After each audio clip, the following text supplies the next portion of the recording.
Hello, Namaskar, and a very good morning to all the viewers watching NCRT's live interactive session.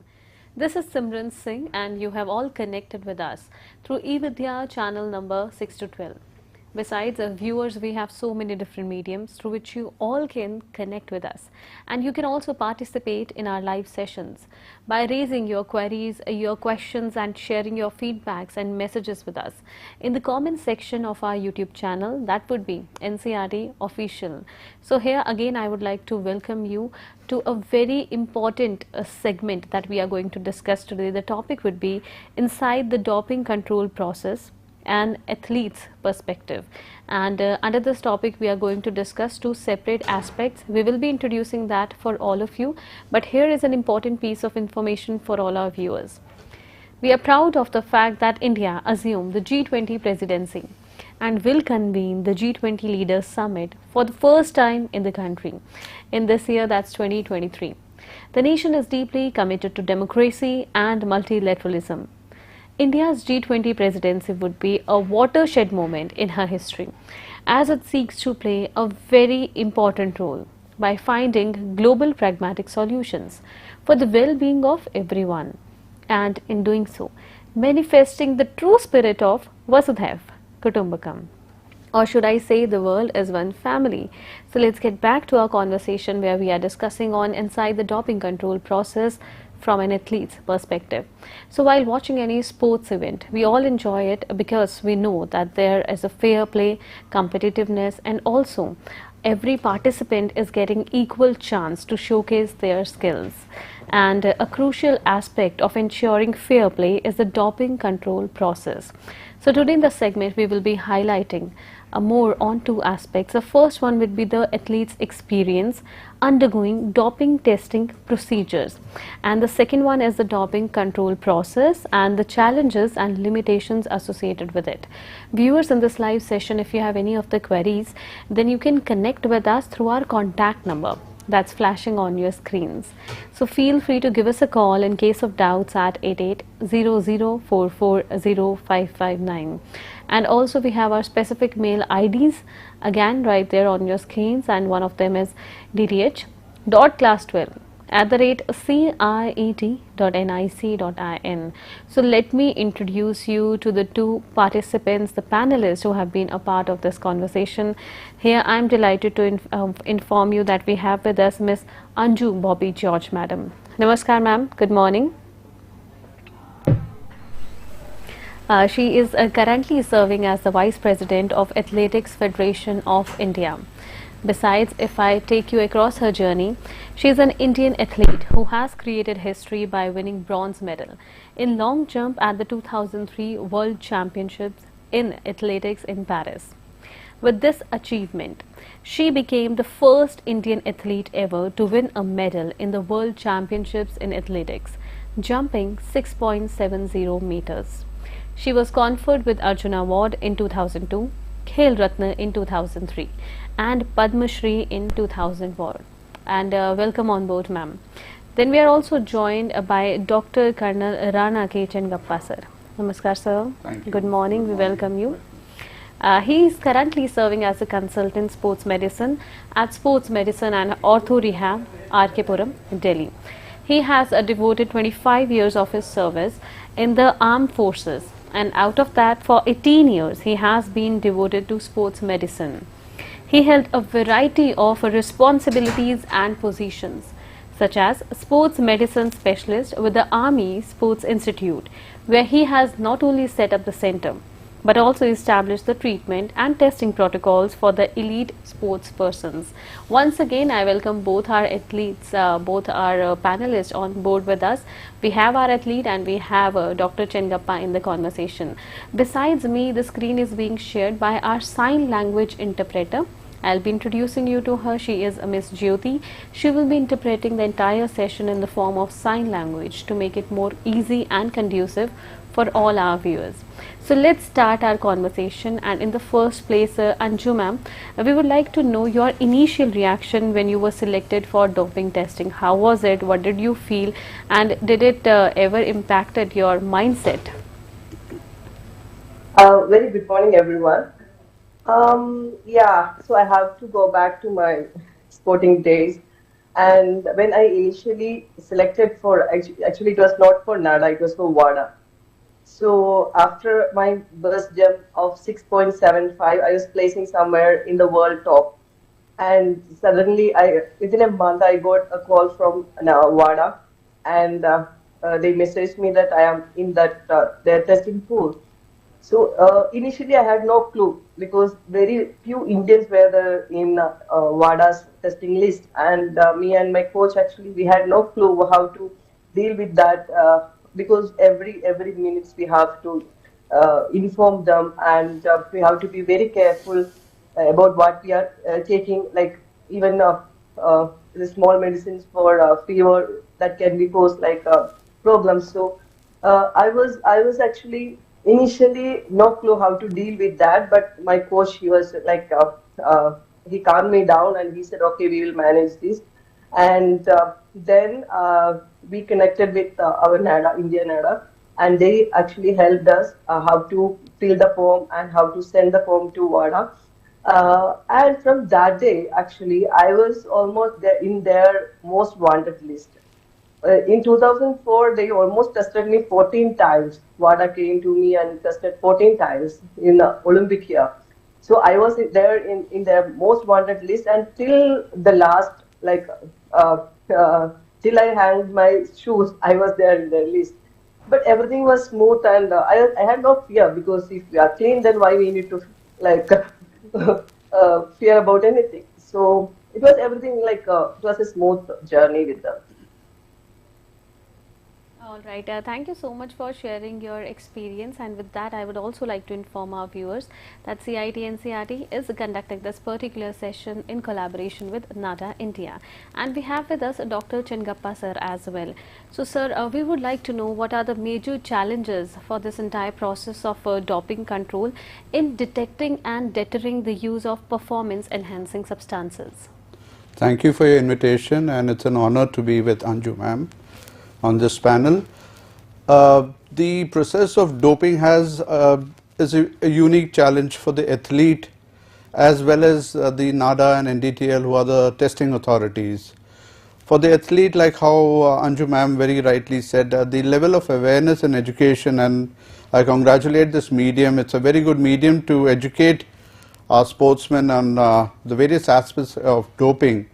But for us, the challenge of doping begins right from when the athlete is selected, taken to the doping station, the urine or the blood sample collected, and then sending it across to the lab to be tested.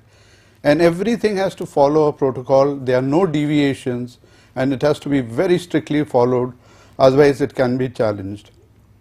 So in that perspective, we are also concerned about following the guidelines as well as making sure that the process is very scientifically conducted.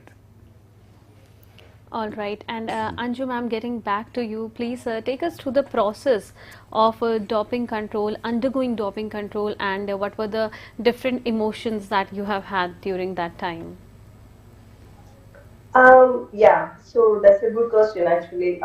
So when we do like any break any national record or when we do better than our personal best, so normally the NADA people or WADA people will be there to test us, and they will give a ID card. They will hand over a ID card, and we can't go anywhere out. Actually they will be with us wherever we go. After the medal ceremony, we have to go for the test. And see, that is one thing. But in major championships, actually, yeah, after the first round, they will randomly test a few athletes.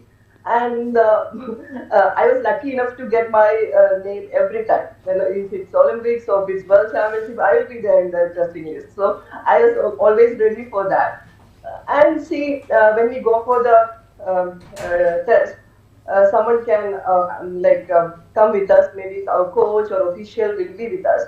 So we should be like aware about our rights also. So many times actually some bad incidents happen with me also. if some official is not have good connection or some issues with the, they can do some mistakes. So we exactly should know our rights. And in the form, actually, we are always don't forget to write our what all we are taking. Like even if it's vitamin or if any medicines we are taking for any illness, we should write that in that form. And this containers, actually it should be sealed ones. So if they are giving us open one, we can deny that. We have all the right to deny that. And even during the sample collection, NADA or WADA people, doctors or somebody will be there, and we have to give this urine or blood sample in front of them. So the procedure is actually lengthy, but if we are aware about all the things, it's easy for us. And see, sometimes I can tell you one incident. After the Olympics first round, I was the only one who called for doctors from among all the jumpers. And my jump, actually it was ended around 9:30 or 10 o'clock in the night.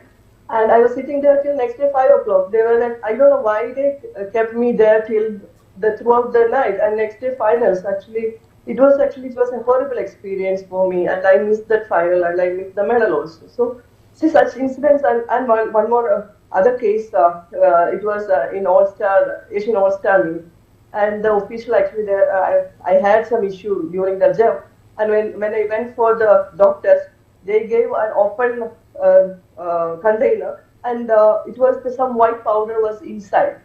So part of the bottle was filled with some white powder. I said, I'm not going to give in this bottle. And they said, no, you will be banned. I said, you do whatever you want. I also have some right. And this open bottle I'm not going to give. And I called my officials, and I've written that in the paper also. See, this is what happened. So such incidents can happen. Athletes should be always aware of all these things. So we believe that's how careful our athletes have to be. All right. So, sir, as we are discussing about doping at length, so the techniques of doping, they are evolving. So how do they pose a threat or a challenge to the anti-doping agencies and their functioning and their working? It's a huge challenge in the sense that the anti-doping agency, the labs, have to be one step ahead of what to expect, in the sense that a drug cheat, if he is actually a cheat, and there have been incidents where lots of athletes have won medals, and later on, after 3 to 4 years, 5 years, 10 years, we have realized that they have used some amount of medicines and banned substances to give that performance. And therefore it is a ever learning and process. You got to be updated, you got to have proper research. A lot of scientific work has to be done to make sure that we don't get hoodwinked by any athlete who deliberately wants to cheat the system. All right. And ma'am, we would like to know from you. We have already known about your experience, as you mentioned. So how did the presence of the doping control officials or the agencies affected your performance somehow? If they had, you may share another anecdote with us. No, actually, that is not an issue, because they are doing their procedure, and if you want to hide something, then we have to run away or do all such things. I was always available, and actually throughout my career, I can say, when I started my international career, since then until the last moment, I was there. I was available every time. But only thing is that, see, minutes to minute we are informing well in advance that this time we will be here, this is our training pattern, this time. But sometimes, if it's sudden rain or something comes, then we may be not going to ground, and we will be at home. And the officials, if they come to ground, so they can, it's a missing test. So that type of things, actually, once it happened with me also, I was not available in the ground. They came to ground and went back. So they gave a missing test this thing. Then next time I said, see, this is the problem. See, if you are not available in the ground, and if there is no training session, and last moment if you are not going for training, how we can, those days actually there were no phone, no connectivity, how we can inform suddenly that we are not coming to ground. So that was only one thing I was facing. Then otherwise, it's see, it was actually giving us um, um, like a confirmation that our other athletes are also clean. But in my case, I can say that my World Athletic final medal, today is Diamond League, the name is Diamond League, where Neeraj Chopra got the gold. So I was the first medalist from the World Athletic Finals long jump, and I was the silver medalist. I got that gold after 12 years because of that Russian cheating issues. That girl got caught after many years, after 12 years. So I got the goal. So this was, then I realized, see, I was ready always, but how these girls escaped from the system. And I still believe my Olympic medal I missed because of this Russian doping issues. They were cheating us. So those, like, Olympics actually ultimate event, and we all are thinking that everything will be clean. But after 5 years or 10 years, somebody is getting caught, and we will be thinking, see, they were cheating us. We were clear, and we were faithfully doing that. And with all our hard work, we achieved so much. But others actually they were cheating us. See what? See we were missing all the charm and all the glory and everything. See that time also, that moment also we missed. So what's the use after getting 12 years? But see, system is always trying hard, but cheaters are also trying hard to cheat the system. You are with us, serving as a prominent example of hard work pays off. All right. So, sir, we would also like to know about the narrow detection time windows and how does it intersect or impact the process of doping? It's a very tricky and an important question, and this is something which foxes us all the time. Even when we sit on the disciplinary panel, that there are certain drugs which have a very short half-life. So the athlete, or I would say his team of support team, they know it so well that this drug is going to get out of the urine in X amount of time, or out of the blood in X amount of time. So this is a window where we can use it. So those are the very peculiar circumstances where an odd time, if an athlete is like tested 2 or 3 times, his 2 samples might be negative, but his 1 sample gets positive. But that is one of the ways we try to avoid this, trying to override this problem of these short detection times. But yes, there are certain drugs, and they might be new drugs which are being evolved, which will help them target these window periods or half-lives when it gets excreted from the urine. But it's a challenge for everyone working in the doping testing to find out these medications and how best to pick up this drug. And that is one of the reasons why we do testing out of competitions. What ma'am was mentioning about the whereabouts clause and all. A lot of drugs are being used out of competition, and they feel that they will be tested only in competition. So one of the ways to detect these drugs is to do a lot of out of competition testing in select level of athletes. But I feel, why select level of athletes, like ma'am mentioned, only the testing pool. We should do it randomly across, so that, like what ma'am has brought out a very important point. You don't feel very good after getting a medal after say 12 years or 10 years. You have to be abreast with the techniques to get it then and there, so that that athlete who has worked so hard gets his due then and there. It's a challenge. Of course, it's a big challenge in front of us, and as ma'am, you have shared your experience that it took you 12 years to get a gold, and after some years, it was realized that the other person, the other girl, she was caught doping. So, what measures do you believe should be put in place? What etiquette measures so that this entire process of doping control can be more transparent and fair for everyone? See, it's a risky and it's a big mammoth, I can say that, because see, we are educating our athletes. NADA is taking many steps to educate our athletes, educate our system, but cheaters are always ahead of us. See, some kind of, as doctor said, see, some kind of cocktails they are making. So all the medicines actually it will be in a measurable this thing in that medicine. So they can dictate. Yeah. But they may be like caught after 10 years or 12 years or 15 years, but that time, that moment, they won't be like in the that in the testing pool. So it's see, crime.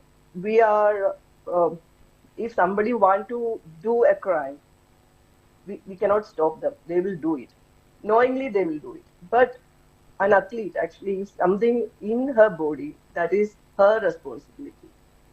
So we cannot deny that. So injectable items, see how it will go without if somebody purposefully somebody should give or somebody should take. So we are responsible anything in our body. So that's what we are teaching our kids and see the problems. If a young girl take these medicines at a young age, what all problems can happen in future. So that we can teach their parents and that we can teach the athletes maybe and the coach also. And see, there are many health issues. This sports is just for a small period. It's not our life. See, we have life after sport also. So if you want to enjoy your life, you have to stay away from all these things. And see, you should be always truthful to your sport. If you are cheating and winning a medal, what happiness that can bring to your life? Maybe for a certain period that can, but later you will regret for that. So many are actually missing their life also for doing all this kind of cheating. So in my opinion, see, if you are talented enough, if your coach is good enough, see, do hard work. That will pay you one day. But it's not good to like always cheat and go ahead of others. Yes, medal matters, but that is not all about. All right, and sir, as ma'am mentioned that whenever an athlete is using performance enhancing drugs or designer drugs or masking agents, ultimately the thing is that they might win at one time, but they can have future long-term health repercussions over them. So does it actually happen? Please take us through that designer drugs, masking agents, what are they, and how does it affect our health in the long run? There was this very famous incident, and Anju ma'am would be very aware of it. 2003 Balco incident, and Balco incident was it shook everyone because there was a disgruntled athlete of the U.S. Athletic Federation who sent a syringe to the lab, to the U.S. Anti-doping lab, and they turned out to be they were using a drug called as THG, tetrahydrogesterone, which is not being detected because they just tweaked it with one extra hydrogen molecule. They done nothing else to that steroid, just put one thing. So when it went through the gas chromatography, because it's a process where we run the urine sample and there's a chromatography which looks for all drugs. So if you just put one extra hydrogen molecule, it won't detect that drug, and they were using it. And 2000 Sydney Olympics, Marion Jones had won 5 medals, and she was detected to be having THG. So this is how you can tweak a drug, make it suitable for you, not be picked up by a system, and keep using it for years and years together. Masking it with diuretics so that you excrete the urine faster. So that's why diuretics have now come into the doping list, because that is used to make sure that you don't pick up the drug or the drug is excreted at the earliest. So all these measures have now been put in place to look and stop this from happening after these scandals. And the other one which was more shocking was Tour de France. Lance Armstrong, 7 times he won Tour de France, and we could never pick him up for doping until and his fellow mate Lloyd kept saying that we have been doping, but he kept denying it until he came on to an Oprah Winfrey show where he admitted that he was doping, and we still couldn't pick up the doping. So these are these drugs which are not normally found, but you can tweak them to escape your detection system. Yes.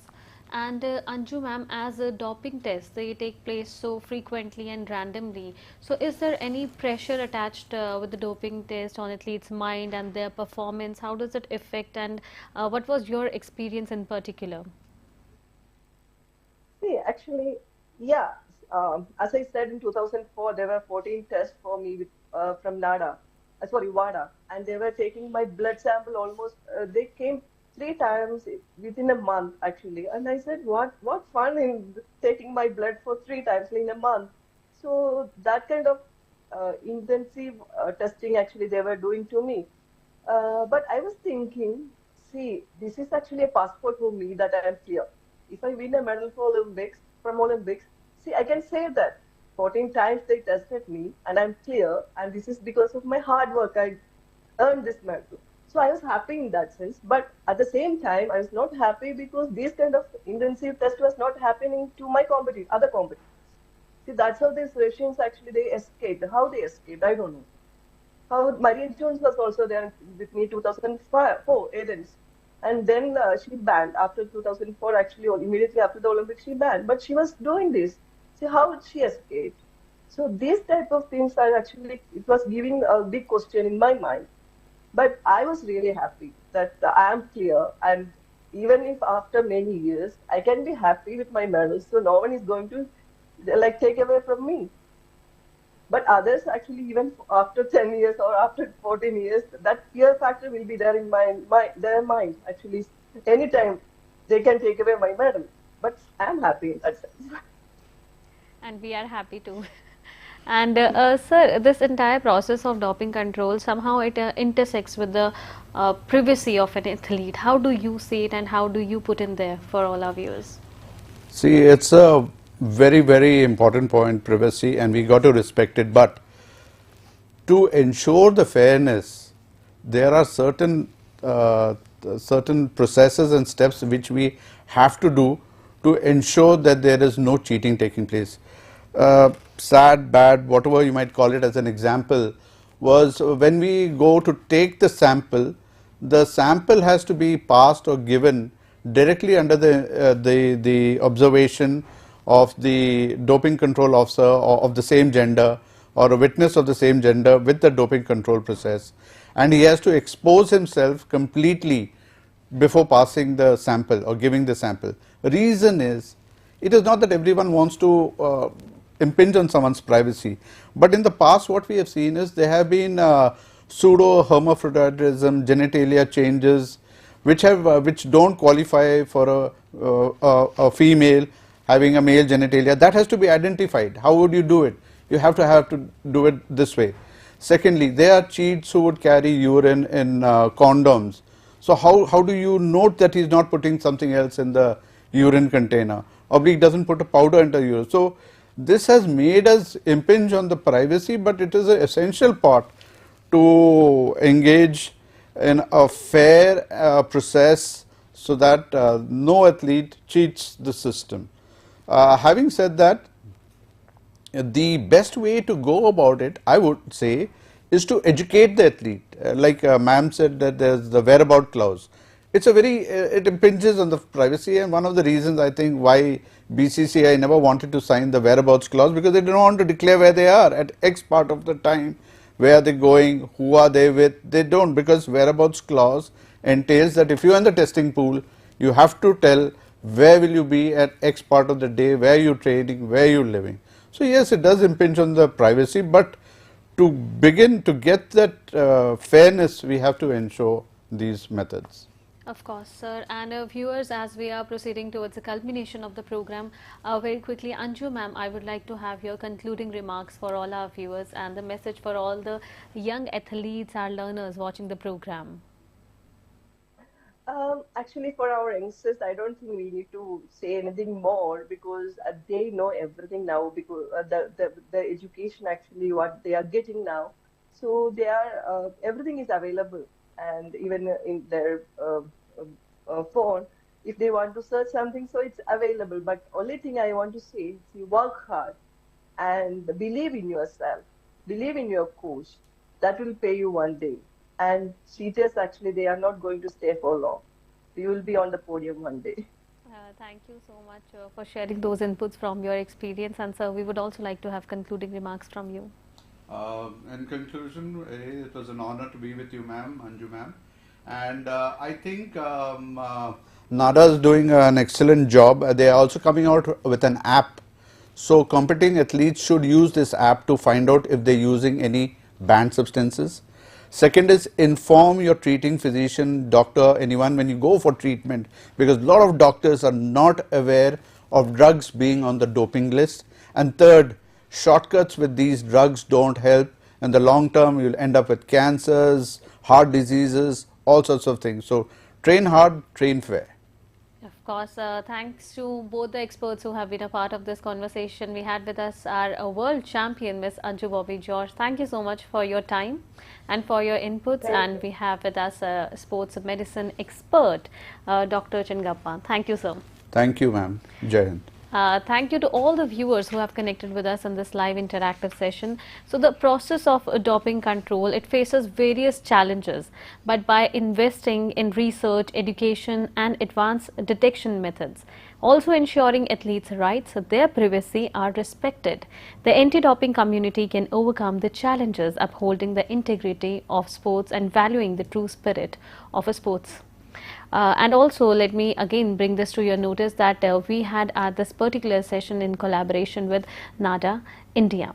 Once again, thank you to all the viewers who have connected with us in this live interactive session. And before wrapping up this conversation, here is an important piece of information for all of you. It is also flashing as a ticker on your screens. NCERT textbooks for the academic year 2023 to 2024, they are available all across the country, and the textbooks may be purchased directly from NCERT sales counters that are located at 5 different locations in the country. If you would like to place an order online for NCERT textbooks, then it can be done through our website that's flashing right there, and I may repeat it, it's www.ncertbooks.ncert.gov.in. Also, if you would like to download the soft copy or the PDF version of NCERT textbooks, then it can always be done through ePathshala platform, Diksha platform, our website and mobile application. To explore more about authorized vendors, feel free to connect with us through our website, that would be www.ncert.nic.in.